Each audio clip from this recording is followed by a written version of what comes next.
다른 한 제사장을 세울 필요가 있느냐. 아멘.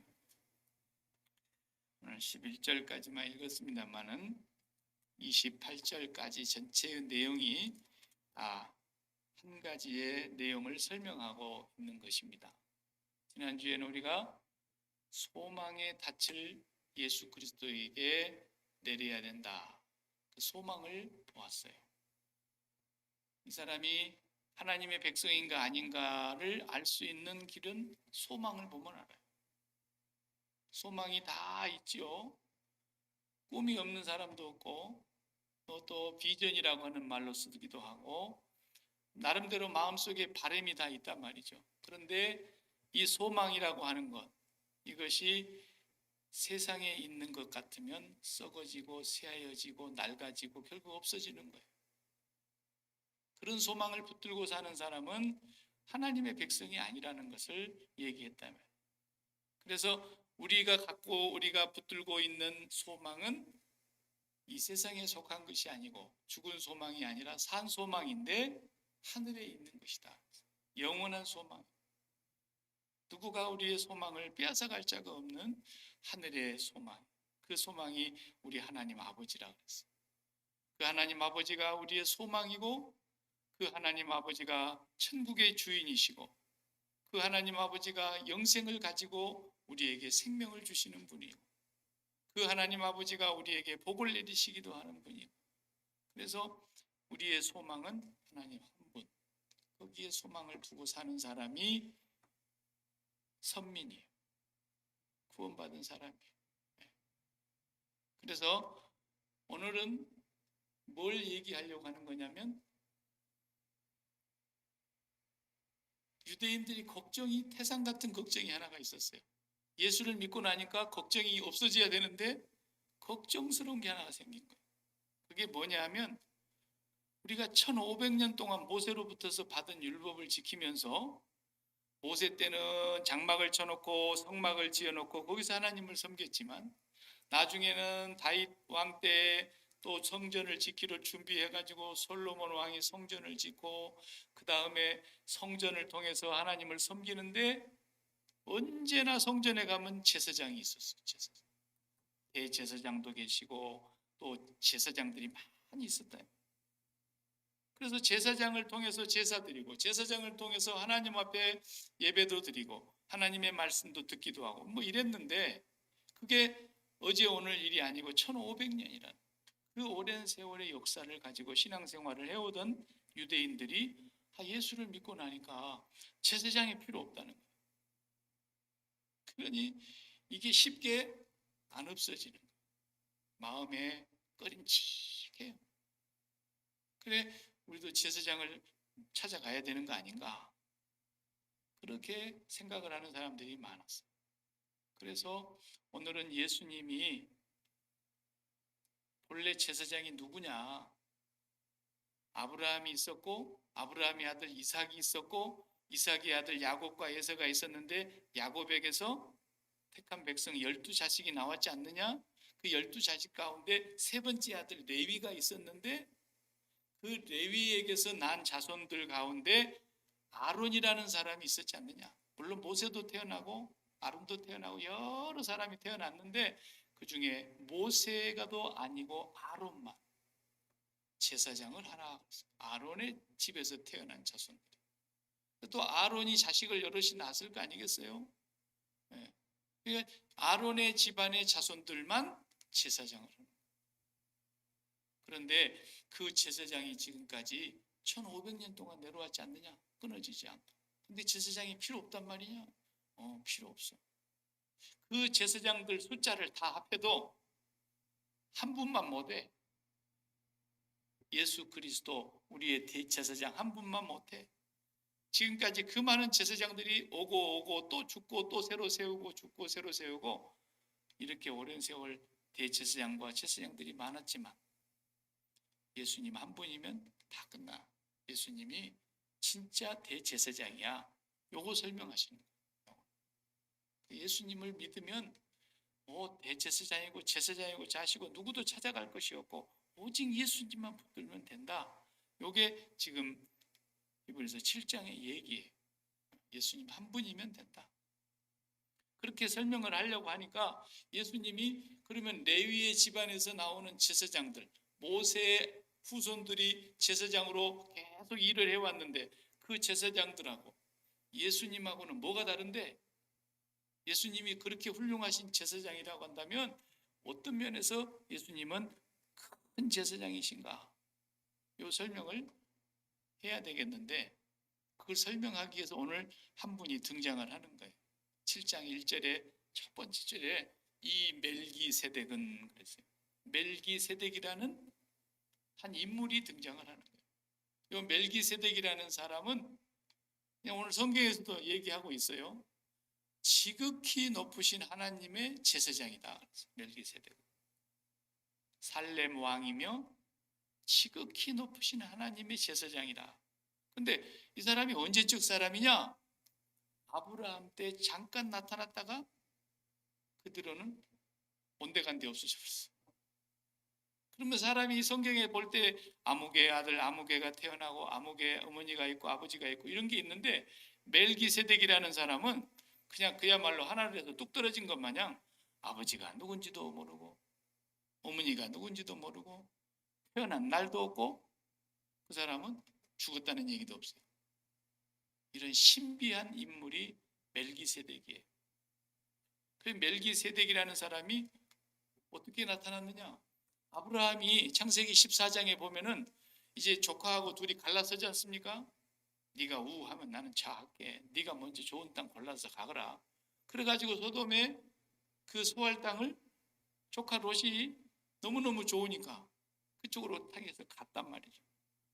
며칠 안 돼서 그냥 그 지역의 왕들이 네 왕이 힘을 합해가지고 그 소돔을 쳐들어와서 소돔 성에 있는 걸 다 뺏어가고 소돔 근처에 있는 사람들 다 포로로 잡아가고, 그럴 때에 조카도 잡혀갔잖아요. 아브라함의 조카가 잡혀갔다는 얘기를 듣고 아브라함이 자기 집에서 키우던 사람들, 농사들이 아니고 그냥 자기 집에서 함께 일하고 양치고 뭐 이렇게 하는 사람들이 한 380 몇 명이 그냥 같이 잡으러 쫓아갔어요. 아브라함하고 같이. 그런데 하나님이 도우셔서 그 네 왕의 연합군을 다 물리치고 잡혀간 사람들 전부 다 찾아가지고 오고, 물론 조카 롯도 찾아오고, 그리고 재산을 그냥 빼앗긴 재산에다가 그 사람들 갖고 있는 재산까지 싹 다 뺏어가지고 어마어마한 전리품을 갖고 돌아왔다. 승리를 안고 돌아오는데 갑자기 나타난 사람이 누구냐? 멜기세덱이라는 사람이 짠 하고 나타났어요. 무엇을 가지고 왔다 해서 손에 떡과 포도주를. 참 신기하죠? 그 아브라함의 시절에 예수님의 성찬 예전에 들어가는 떡과 포도주, 빵하고 포도주를 가지고 나타나더니 아브라함에게 축복을 하신대. 그래서 아브라함에게 축복을 하고 나니까 이 아브라함이 또 어떻게 합니까? 그 전리품 다 빼앗아 가지고 온 전리품 중에서 10분의 1을 멜기세덱 제사장에게 바쳤다. 그 얘기가 있고서는 멜기세덱은 사라져버려요.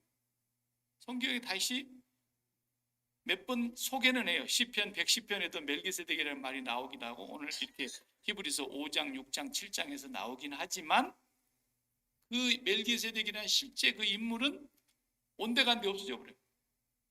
한 번 그때 딱 등장하고는 실제로 등장했다 사라지고는 안 나타났어요. 이 멜기세덱은 하나님의 제사장이다. 그런데 예수님은 모세의 후손으로 모세의 집안에서 나온 제사장이 아니고 예수님은 바로 이 멜기세덱이라고 하는 하나님의 제사장의 서열을 따라서 오신 분이다. 그러니까 멜기세덱이 뭐 자식을 낳아가지고 또 자식을 낳고 자식이 자식을 낳고 그래가지고 예수님 태어났다는 얘기가 아니라 멜기세덱은 시작도 없고 끝도 없고 태어난 날도 없고 죽는 날도 없고 아버지도 없고 어머니도 없어. 그러니까 이건 뭐예요? 하나님의 제사장으로서 신령한 분이세요. 근데 이 신령하신 멜기세덱은 예수님을 소개하고 예수님을 증거하시는 제사장의 하나의 표상이에요. 표상, 예표, 그림자. 그러니까 예수님도 시작도 없고 끝도 없어요. 예수님은 영원하신 분이니까. 그죠? 예수님은 본디 이 세상에 육신을 입고 오실 때에야 어머니 마리아라는 사람의 몸을 빌려서 탄생하기는 했지만 본디 예수님은 하나님이시잖아요. 그분이 세상에 오시기 전에 하나님과 함께 계셨던 그 영원하신 분인데 아버지가 누가 있어요? 하늘 아버지 빼놓고. 그러니까 예수님도 바로 그런 멜기세덱과 같은 분이다. 멜기세덱과 같이 영원하신 분이다. 그러니까 레위의 자손들은 다 죽었지 않냐? 죽으니까 제사장 또 세워야 되고 죽으니까 또 세워야 되고 대를 이어가야 되는데 멜기세덱은 시작도 끝도 없는 영원한 제사장이다. 그런 것과 같이 예수님도 시작도 끝도 없는 영원한 대제사장이시다. 그래서 이분은 레위의 후손으로 모세의 아론의 그런 집안에서 온 사람이 아니다. 전혀 다른 혈통으로 온 사람이다. 사실은 유다의 자손으로 왔죠. 혈통으로는. 그러니까 유다는 야곱의 넷째 아들이요, 레위는 셋째 아들이요. 그러니까 레위의 집안에서 난 모세 아닌 아론의 집안에서만 제사장이 나오는데 셋째 아들 레위의 집안에. 그런데 예수님은 유다 집안에서 왔잖아요. 그러니까 본래 제사장 집안이 아니야, 예수님은. 그런데도 어떤 분으로 오셨냐? 멜기세덱과 같이 시작도 끝도 없이 영원하신 분으로서 이 세상에 제사장으로 오신 분이야. 이 얘기를 하는 거예요. 그러면서 오늘 여기서 좀 설명을 하는데 뭐라 그러냐면 5절에 보십시다. 레위의 아들들 가운데 제사장 직분을 받은 자들은 율법을 따라 아브라함의 허리에서 난 자라도 자기 형제인 백성에게서 10분의 1을 취하라는 명령을 받았으나 그랬어요.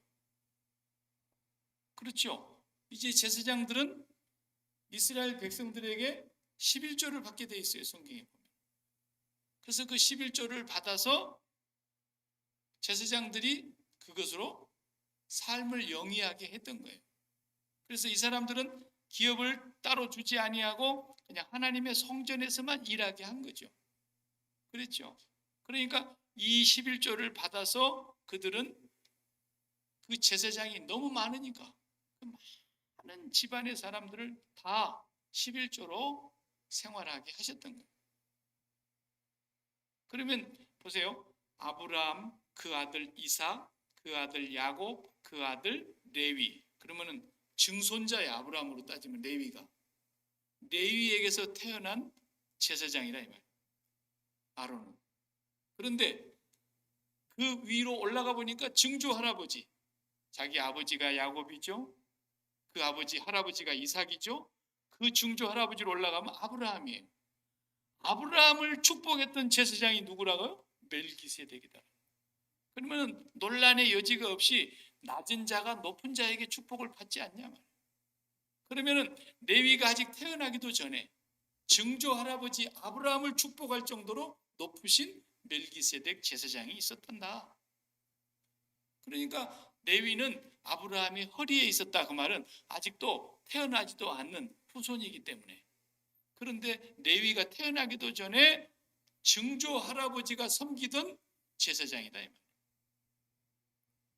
당연히 그분이 높죠. 그런데 그 제사장은 레위 집안 사람도 아니고 레위 집안의 조상도 아니다.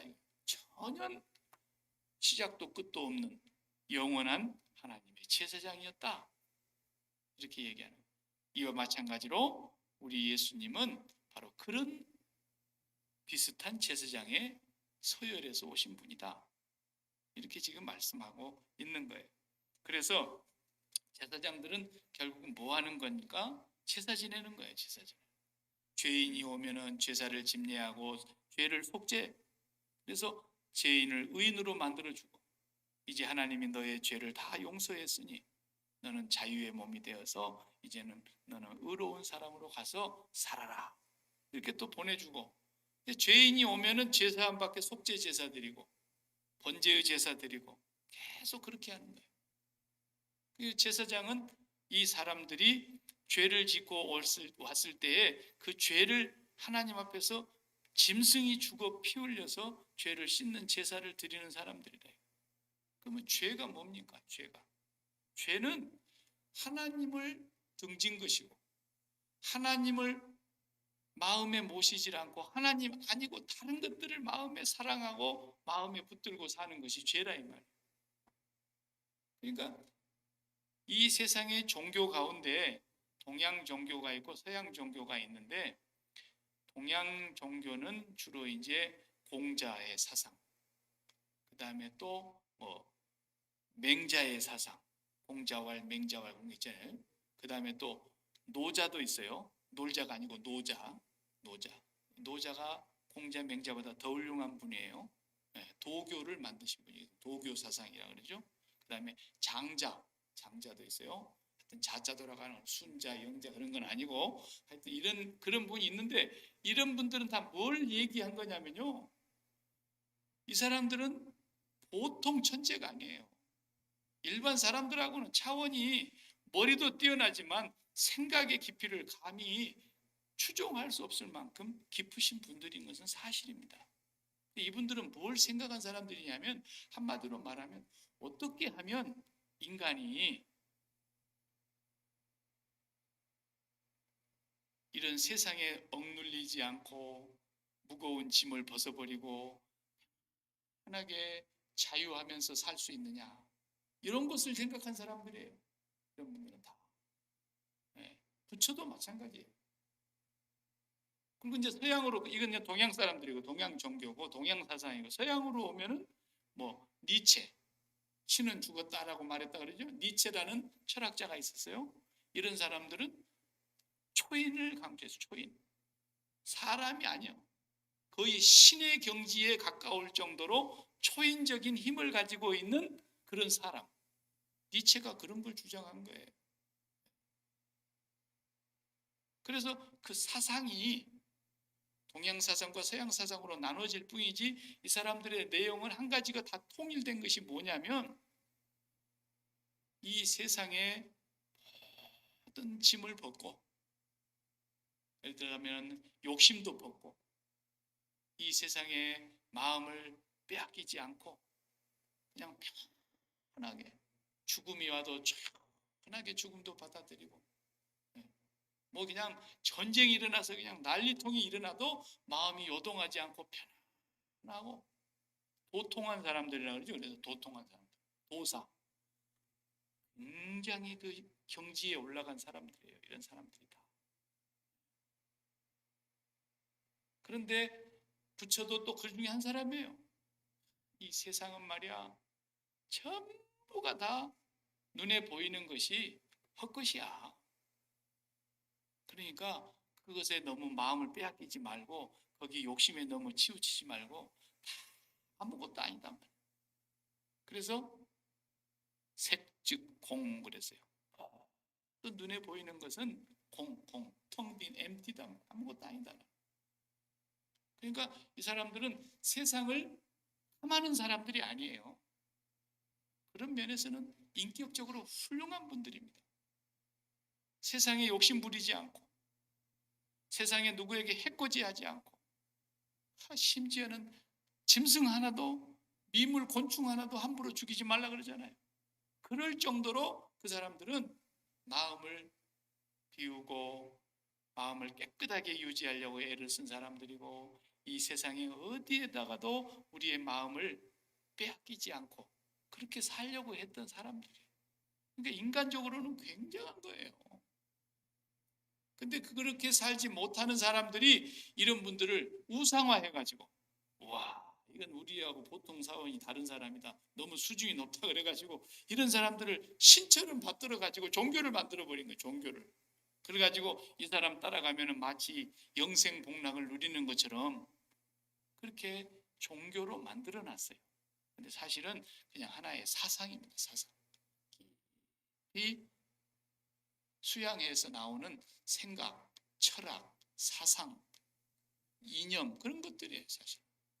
그러니까 우리는 그렇게 애쓰지 않고, 그렇게 힘쓰지 않고, 그렇게 우리는 수행하지 않고 고행하지 않아도 이 세상을 넘어설 수 있는, 이 세상을 마음에서 떠나고 이 세상을 탈출하고 이 세상에 매이지 않고 이 세상에서 자유하면서 살 수 있는 힘과 은혜와 권세를 예수님이 주셨단 말이에요. 예수님을 믿기만 하면 우리는 그게 가능한, 힘쓰고 애쓸 일이 하나도 없어요. 저 사람들 뭐 장자, 노자, 공자, 맹자, 부처, 뭐 니체, 저런 사람들은 몸부림을 치고 몸부림을 쳤어도 결국은 자기가 자기 문제를 해결 못하고 죽었어요. 그러니까 공자 선생도 훌륭한 스승이지만 제자가 선생님, 사람이 죽으면 어떻게 됩니까? 물었더니 이 사람아, 사람이 살았을 적 일도 다 모르는데 죽은 뒤의 일을 내가 어떻게 안다냐고.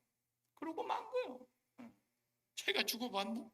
그러니까 아무 대답도 못한 거예요. 죽은 뒤에는.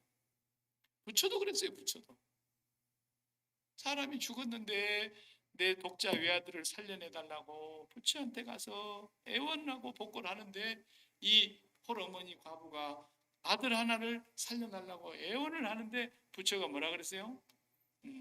저 아랫마을에 가가지고 한 번도 죽어나간 집이 없는 샘물을 떠다가 그 애 입술에다 적시면 살 거라고. 그러니까 이 어머니가 애 살릴 수 있는 길을 알고는 집집마다 가서 다 물었어요. 이 집에 사람 죽은 적 있어요? 없어요? 그러니까 아유 다 죽었어요. 우리 아버지도 죽었고 우리 할아버지도 죽었고 우리 할머니도 죽었고 또 저쪽 집 가서 그래요. 이 집에 사람 죽은 사람 있어요? 없어요? 그러니까 우리도 많이 죽었어요. 아무 집도 사람 안 죽어 나간 집이 없어. 그러니까 와가지고 대성통곡을 하면서 부처 앞에서 울으니까 부처가 그랬어요. 사람은 한번 죽어버리면 어떡할 수 없다고. 그게 부처야. 지도 지를 해결 못해. 근데 워낙에 이 사람들이 세상에 대한 욕심을 버리고 네? 마음을 비우고 세상을 속세를 떠나서 조용하게 산 사람들이에요.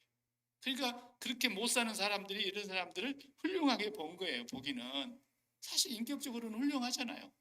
네? 그런데 이 사람들이 무슨 구원의 길을 열어주었다거나 이 사람이 무슨 사람을 건져내는 무슨 생명의 주인이 됐다거나 이런 게 없단 말이에요. 그 사람도 그냥 우리가 똑같은 사람이지만 고민하고 고민하면서 살다가 죽은 거예요. 그냥. 길을 모르고 길을 못 찾고 예수님만이 내가 그 길이요 진리요 생명이니 나로 말미암지 않고는 공자 맹자 부처 어느 누구를 통해서도 안 된다는 거예요. 나로 말미암지 않고는 아버지께 올 자가 없어. 예수님만이 자신 있게 말씀하시고 예수님만이 죽은 자를 살리시고 예수님만이 죽은 가운데서 당신이 부활하신 거예요.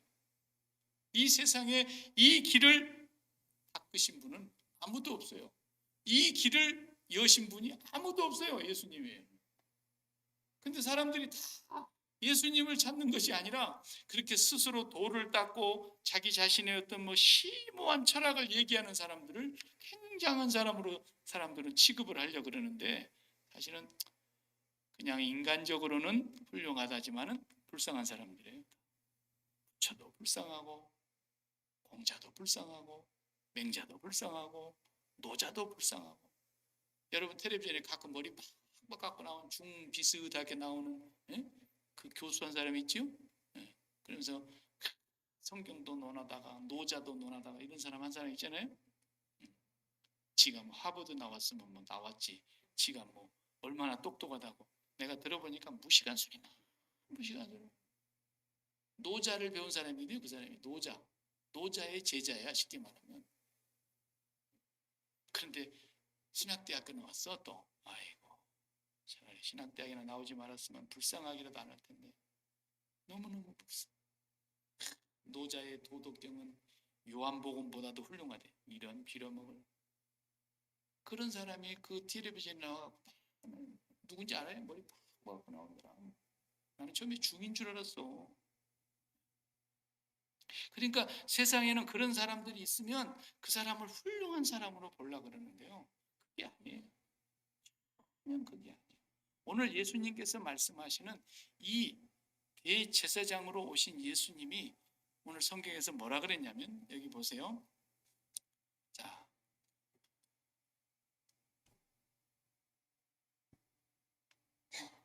2절 다 같이. 아브라함이 모든 것의 10분의 1을 그에게 나누어 주니라. 그 이름을 해석하면 먼저는 의의 왕이요, 그 다음은 살렘 왕이니 곧 평강의 왕이요 그랬어요. 멜기세덱의 이름을 해석을 했는데 살렘 왕, 평강의 왕이고 의의 왕이라는 거예요. 의의 왕, 평강의 왕, 멜기세덱이. 그래서 그 멜기세덱의 서열로 이 땅에 오신 예수님도 역시 뭐예요? 의의 왕이요, 평강의 왕. 예수님은 의의 왕이요, 평강. 하나님의 의를 우리에게 그대로 가져다 주신. 그래서 우리가 의인이 아니지만 예수를 믿음으로 예수님의 의를 힘입어서 의롭다함을 얻은 것이고, 예수님의 그 평강, 내가 너희에게 평안을 주노니 나의 평안을 너희에게 주노라. 내가 주는 평안은 세상이 주는 것과 같지 아니하니 그러므로 두려워하지 말라.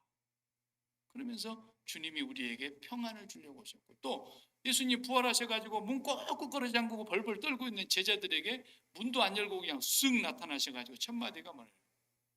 너희에게 평강이 있을지어다. 평안을 주시러 오신 거예요.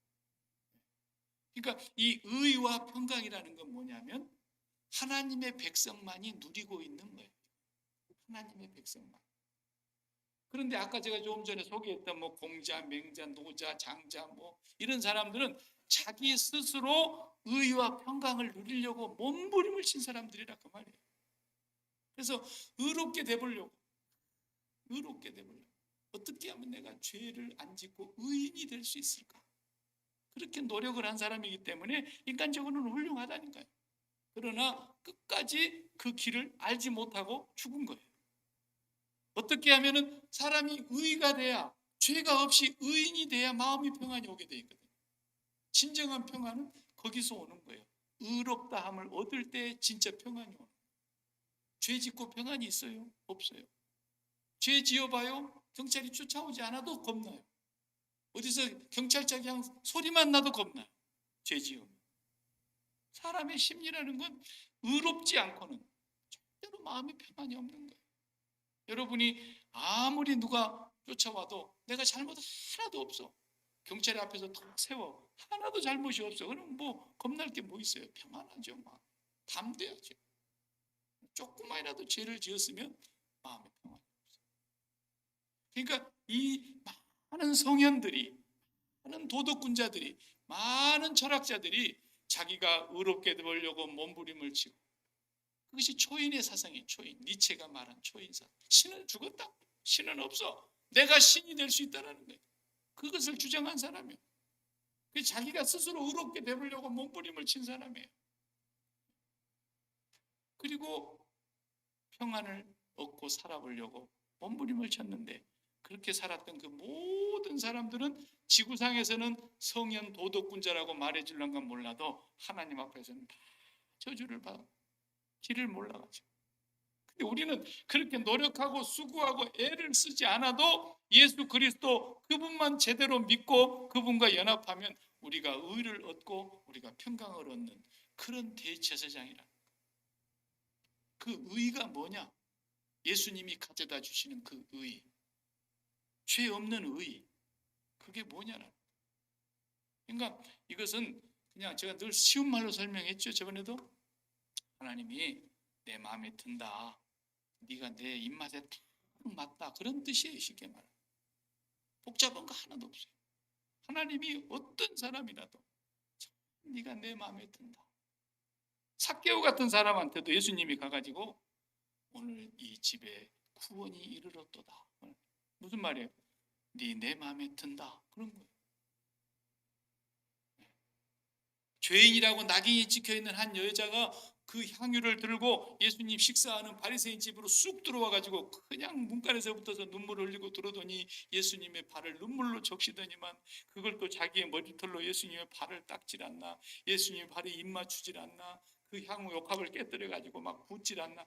옆에서 본 제자들도 민망하고 옆에서 있는 바리새인들도 민망하고, 아니 이 비싼 걸 이걸 허비하고 있냐고.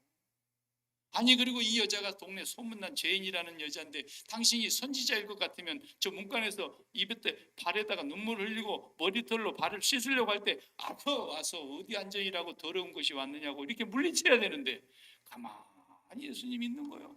그러더니 옆에서 막 왜 허비하느냐 그러니까 예수님 가만둬라.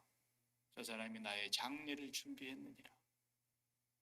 시몬아, 니는 내가 들어올 때 발 씻을 물 한 그릇도 안 줬는데, 예? 이 여인의 행한 일이 내가 복음을 전하는 모든 곳에서 전파될 것이다. 이 여인을 그냥 그대로 받아들여 버리는 거예요. 이게 의라는 거예요. 네 내 마음에 든다. 받아들여지는 게 의예요. 그러니까 이 세상 사람들도 전부 다 그 의를 얻고자 해서 사는 거예요. 보세요. 자, 젊은 아이들은 대학교를 들어가려고 공부를 하는데 기왕이면 명문대학교 들어가려고 얼마나 고등학교 때 피를 흘리며 공부를 합니까? 피땀을 짜면서 공부를 해. 그 왜 그래요? 내가 어플라이를 했는데 그 대학교에서 이 마음에 들어 우리 학교 학생이 되어줘. 받아들여졌잖아요. 그게 의야. 그게 받아들여지는 거야. 죽으라고 공부했는데 하버드에서 너는 우리 학교 들어올 자격이 없어. 딱 거절당하는 거야. 그러면은 실패야. 이건 세상에서는. 그게 받아들여지는 게 의란 말이야. 또 대학을 졸업했는데 수많은 회사 중에서도 세계에서 최고 인류로 가는 최고의 회사에 딱 어플라이를 했더니 아이고 이렇게 귀한 분이 오셨냐고, 우리 회사에서 그냥 최고의 연봉으로 대우하겠습니다. 딱 잡아들어요. 이게 의야 세상. 그러니까 세상 사람들도 전부 다 이렇게 받아들여지기 위해서 사는 겁니다. 안 받아들여지는 것처럼 화난 일이 없어요. 그죠? 하루 종일 바빠가지고 막 엄청나게 쫓겨다니면서 일을 하고 나서 몸이 그냥 천근만근 무거우는데 퇴근 시간에 차를 몰고 집에를 가려고 하는데 아예 앞에 교통사고가 나고 2시간 동안 도로에 잡혀 있어. 우리 집에 빨리 들어가야 되겠는데 내가 우리 집에 들어가야 편하게 쉴 거 아니에요. 그런데 그 집으로 들어가는 것이 받아들여지질 않는 거야. 왜? 길이 막혀서. 얼마나 짜증납니까? 내가 받아들여지는 것이 의라니까. 여러분이 이 세상을 살다가 이 세상을 떠나게 되는 날 여러분을 받아들여주는 곳이 아버지 하나님의 집이 아니라면 어떡할 것입니까? 아버지 하나님이 오 내 사랑하는 자녀가 왔구나 하고 받아들여지는 것이 의라니까. 네가 나의 마음에 든다 그 말이에요. 그러니까 목사가 가니까 그냥 예수님이 신발을 벗고 달려나옵시다. 목사가 죽어가고 가니까. 근데 그냥 집사가 가니까 그냥 예수님 왔어 김 집사 거기 앉아있어 이러더라고요. 그래서 김 집사가 화가 나서 아니 예수님 여기서도 차별해요? 내가 올 때는 그냥 예수님 그냥 거기 왔어? 거기 앉아있어 이러더니 목사가 오니까 그냥 신발 벗고 그냥 막 달려나가세요? 여기도 차별 있어요? 그러니까 야야 김 집사야 그런 소리 하지 마라. 목사 놈은 하도 귀한 놈들만 오니까 하도 귀하게 오니까 어쩌다 하나씩 오니까 그만큼 목사 중에 구원받은 사람이 적다는 뜻인가요? 어쨌든 받아들여지는 것이 의라니까요. 그래서 우리를 하나님께서 입맛에 맞게 받아들여지게 해 주시려고 오신 분이 누구예요? 예수님이다. 예수님 오셔서 십자가에 죽으시고 예수님께서 우리의 모든 죄를 다 씻어주시고 우리를 거룩하게 만들어서 깨끗하게 만들어서 하나님 입맛에 그냥 쏙 들어가도록 만들어 주시려고. 하나님이 우리를 딱 잡수려고 그러는데 너무 시원하게 맛있어. 그것이 바로 내가 이 세 아들 다윗을 만나니 내 마음에 합한 자로다. 그런 뜻이에요. 그게 의라는 말이라. 그거 하나면 끝나지 뭘 더 바래. 만약에 천국문에 딱 가서 심판대 앞에 섰는데 내가 너를 도무지 알지 못하노라. 불법을 행하는 자들아 내게서 떠나가라. 그러니까 주님 나를 모른다고요? 내가 주님과 함께 식사도 같이 했잖아요. 주님의 이름으로 내가 병자도 고치고 귀신도 쫓아내고 많은 권능을 행하지 않았습니까? 주님 나를 몰라요? 이 불법을 행한 도둑놈들아 내가 너를 도무지 알지 못한다. 이것은 저주예요, 저주. 의가 받아들이시지 않았다. 그런데 오늘 우리를 받아들여지는 것은 오직 한 가지. 나의 의는 이것뿐 예수의 피밖에 없네. 예수님의 피 때문에, 예수님의 피가 나를 하나님께 받아들여지게 했다. 그 대제사장이 바로 예수님이다. 모세로부터서 아론의 자손으로 온 그 제사장들은 다 자기들도 죄가 있어가지고 자기들도 짐승의 피를 흘려서 자기 죄도 씻어야 되지만, 예수님은 죄 없으시고 죄를 알지도 못하시는 분으로 우리를 의롭다 하시기 위해서 당신이 직접 제물이 되어 십자가에서 피 흘려 죽으셨다. 그런 제사장이 얼마나 큰 제사장이라는 걸 알아야 된다. 예수님을 지금 그렇게 소개하고 있는 거 아닙니까? 이게 레위 지파에서 나온 제사장하고는 차원이 다르다는 거예요. 여러분, 그러니까 받아들여진다는 게 그렇게 중요한 거예요. 여러분이 입맛에 딱 맞아야 돼요. 우리가, 저는 뭐 맛있는 것을 먹으라 그러면 잘 몰라요. 저는 제일 맛있는 게 뭐냐면, 그래서 내가 어느 교회 갔을 때는 신방할 때, 대신방하고 그럴 때는 목사님이 주로 뭘 좋아해? 다들 막 물어보고 막 식사 준비하려고 그러는데 제가 그랬어요. 나는 콩나물을 제일 좋아합니다. 콩나물보다 맛있는 게 나는 여지껏 없습니다. 그러니까 집집마다 콩나물을 막 무쳐서 내놓고 막 끓여서 내놓고 막 콩나물을 얼마나 많이 먹어. 나는 그래도 콩나물을 아무리 많이 해줘도 난 지겹지가 않아. 지금도 이렇게 날씨가 쌀쌀해지고 나니까 제일 먹고 싶은 것이 뭐냐? 신김치에 돼지고기 쑥쑥 썰어 놓고 콩나물 탁 얹어가지고 약간 칼칼하게 해가지고 그냥 참 마시면 최고야. 그보다 맛있는 걸 내가 지금까지 먹어본 일이 없어요. 그래서 내가 우리 집사람 보고 한번 끓여봐 그랬더니 엊그제 끓여주는데 기가 막힌 거야. 그러면 끝나는 거야. 그게 뭐예요? 내 입맛에 딱 맞다라는 거예요. 그게 의라는 뜻이에요. 그러면 하나님이 우리를 식사로 하실 때 우리를 잡수신다고 해봐요. 우리를 하나님이, 이야, 소망교회 정말 내 입맛에 어쩌면 저렇게 맞냐? 그러면은 우리 다 의로운 사람 되는 거예요. 그런 뜻입니다. 이게. 그런 뜻. 우리가 어떻게 그분에게 그렇게 입맛에 맞출 수 있는 사람이겠냐고요. 우리는 죄덩어리고 눈만 뜨면 죄 짓고 살고 눈을 감아도 죄 짓고 살고 평생도록 죄인인데 우리의 그 많은 죄를 다 십자가로 도말하시려 예수님이 우리를 하나님의 입맛에 딱 맞게 만드시려고. 그러니까 그렇게 초인처럼 공자, 맹자, 부처, 노자, 장자, 뭐 니체 별의별 수를 다 쓰질 않아도 그 사람들은 평생의 도를 닦아도 저주를 받았지만 우리는 그렇게 도 한 번도 닦은 일도 없고 힘 한 번 쓴 일도 없고 예수 그리스도의 십자가의 보혈의 공로로 하나님의 입맛에 딱 맞는 의인이 된 줄로 믿습니다. 그게 하나님의 의의 왕이요 그랬어요. 멜기세덱. 예수님은 바로 의의 왕이라는 거예요. 그 다음에 두 번째 이제 평강의 왕이요 그랬어요. 평강은 뭐냐? 말 그대로 의가 와야 평강이 온다고 그랬어요. 의가 와요. 그러니까 하나님께서 내 마음에 든다 그러면 끝이냐? 그걸로 끝나는 게 아니에요. 이제는 하나님이 나를 날마다 찾으시는 거예요. 왜? 입맛에 딱 맞으니까. 이렇게 간이 맞는 이게 보통 맛있는 게 아니에요.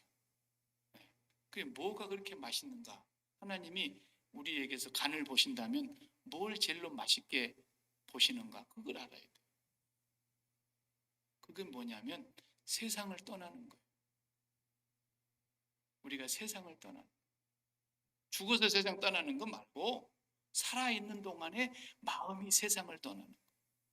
이것이 하나님의 입맛에 최고 맞는, 저로 말하자면 콩나물국에 신김치 넣고 돼지고기 뚝뚝 썰어넣어서 칼칼하게 그냥 고춧가루 좀 풀어갖고 먹으면 그게 제일 맛있다면 하나님은 우리에게 최고로 입맛에 맞는 성도가 어떤 성도냐? 세상을 탈출한 사람, 마음이 세상을 떠나는 거예요. 뭘로? 예수님의 그 십자가에 나도 같이 죽었습니다. 세상의 날 같은 죄인을 하나님의 입맛에 맞게 나를 의롭게 만들어 주셨으니 나도 예수님과 함께 이제는 죽었고 세상을 십자가에 못 박고 나는 이제 마음이 세상에서 탈출한 사람입니다. 나는 세상에 매이지 않습니다.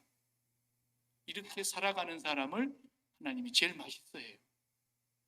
이런 사람은 하나님이 날마다 그 안에 함께 계시기 때문에 평강이 마음을 주장합니다. 스데반처럼 돌에 맞아도 평강이고, 바울처럼 감옥에 끌려가서 매를 맞아도 평강이고, 다니엘처럼 그냥 사자굴에 집어 넣어버린다 해도 평강이고, 평강이에요. 평강. 왜? 하나님이 그를 꽉 붙잡고 하나님이 그와 항상 함께 계시고, 하나님께서 지난주에 우리 생각했던 것처럼 날마다 위로해 주시니까, 너는 내 옆에 있으라. 내 옆에 나란히 내가 너와 함께 앉아 있겠다. 사자굴에 들어가도 하나님하고 나란히 같이 있으니까 사자가 입을 못 벌리는 거예요. 입을. 그런 평강도 하나님이 주십니다. 그러니까 우리는 입맛이 날마다 하나님의 입맛에 맞기 위해서는 이제 예수님의 십자가를 그냥 머리로만 믿는 것이 아니라 날마다 기도하면서 주님이 나를 하나님의 입맛에 맞추려고 의롭다 하시려고 제물되어 죽으시고 피 흘리셨으니 나도 그 주님과 함께 이제는 세상을 십자가에 못 박겠습니다. 그 세상에 좋은 게 얼마나 많습니까? 홍수가 나가지고 그냥 노아의 홍수처럼 막 홍수가 나가고 싹 다 떠내려가서 다 죽었는데 딱 어쩌다가 남자 하나 살고 여자 하나 살아가지고 섬에 탁 걸렸어. 보니까 다 죽었는데 남자 하나 여자 하나 딱 살았네. 그러면 둘이 같이 살아야지 어떡하겠어요? 선택의 여지가 없잖아요. 다 죽고 둘이 남았는데. 그러면 이것은 사랑하니까 만나는 게 아니에요. 그냥 필연적으로 만나야 되는 거예요. 둘밖에 없는데 뭐. 그렇잖아요. 거기서 골라잡아가 없잖아요. 골라잡아. 그건 사랑이 아니야. 필연적으로 살아야 되는 거야. 그러나 수많은 사람이 있는데 그 중에 아무도 나에게는 남자로 보이는 남자가 없고 딱 요 사람만 남자로 보인다. 그래갖고 만나니까 그게 귀한 거지. 저 선택의 여지가 없는 둘이 만났는데 뭐가 귀하겠어요. 어쩔 수 없이 살아야지. 똑같은 이치예요. 이 세상에 좋은 게 얼마나 많습니까? 자, 부동산, 좋은 아파트, 좋은 재산, 좋은 명품차, 좋은 집, 자식들 출세하는 거, 그리고 돈 많이 버는 거, 성공하는 거, 건강 장수하는 거 왜 나빠요? 얼마나 좋습니까? 좋은 게 한두 가지가 아니에요. 그렇게 세상에 좋은 것이 많은데도 예수님의 십자가의 공로로 의롭다함을 얻은 자녀들은 그 모든 세상을 십자가에 못 박아버리고 하나님, 나는 내 입맛에 맞는 건 하나님 한 분뿐입니다. 날마다 세상을 십자가에 못 박고 세상이 나에 대하여 십자가에 못 박히고 날마다 자기 십자가를 지고 가는 그 사람, 그 사람이 하나님의 최고의 입맛에 맞는 사람입니다. 노자처럼 공자처럼 맹자처럼 장자처럼 평생을 돌을 닦아도 부처처럼 아무리 닦아도 하나님 입맛에 이만큼도 안 맞아요. 공자가 가서 저 모르십니까? 제가 얼마나 돌을 깊이 닦았는데 저주받았어. 부처 저주받았어. 다 멸망의 길로 가는 나로 말미암지 않고는 아버지께로 올 자가 없다. 그런 예수님이 나 같은 죄인을 나는 공자처럼 살지도 못했고 맹자처럼 살지도 못했고 부처처럼 살지도 못했고 훨씬 그 사람들보다 내가 못된 삶을 살았는데도 불구하고 하나님의 그 은혜로 내가 의롭다함을 얻었다. 이제는 그 의롭다함을 얻은 하나님의 백성답게 사도 바울처럼 날마다 세상에 대하여 죽는 거예요.